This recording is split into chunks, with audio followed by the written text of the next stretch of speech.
आज पाण्याची पातळी जी आहे, कारण की असं म्हणतात की झाडाच्या मुळात पाणी पण पकडून ठेवतात, मॉइश्चर ठेवतात. जर आपण झाडच नाही ठेवणार तर पाणी पण कुठून राहणार आहे आणि मॉइश्चर पण कुठून राहणार आहे. तर याच्यावरही आपल्याला काम करायची गरज आहे. छोट्या-छोट्या गोष्टी आहेत, पण ह्या खूप लाँग टर्म इफेक्टिव्ह गोष्टी आहेत. आणि जर ह्या आपण आत्ता लक्षात नाही घेतल्या, तर याचा खूप मोठा परिणाम आपल्याला भोगावा लागणार आहे. म्हणून याच्यावरही सगळ्यांनी लक्ष देऊन काम करावं, असं मला वाटतं.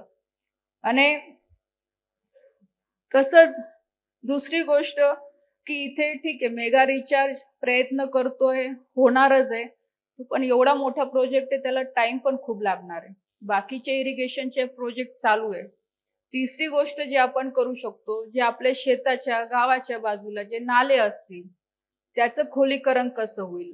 पावसात कसं पाणी थांबवता येईल? किंवा निदान तुमच्या शेताच्या बाजूला जर एखादा गड्डा करून ते पाणी कसं हे सगळ्या प्रॅक्टिसेस वर्षानुवर्ष चालू आहेत, सांगतात, पण प्रॅक्टिकली कोणी करत नाही. हे करायची गरज आहे. कारण की मोठे प्रोजेक्टची आपण वाट बघत गेलो, तर आपलं नुकसान त्याच्यामध्ये होणार आहे.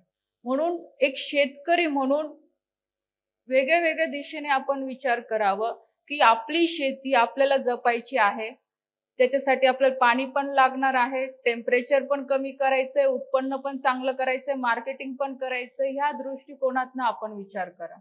फक्त पिकं लावायचंय आणि काढायचंय हे 2च गोष्टींवर फोकस न ठेवता मल्टीटास्किंग काम आपल्याला करावं लागणार आहे शेतकऱ्यांना. तेव्हा आपण खूप काही चांगलं याच्यातनं यश मिळवू शकतो.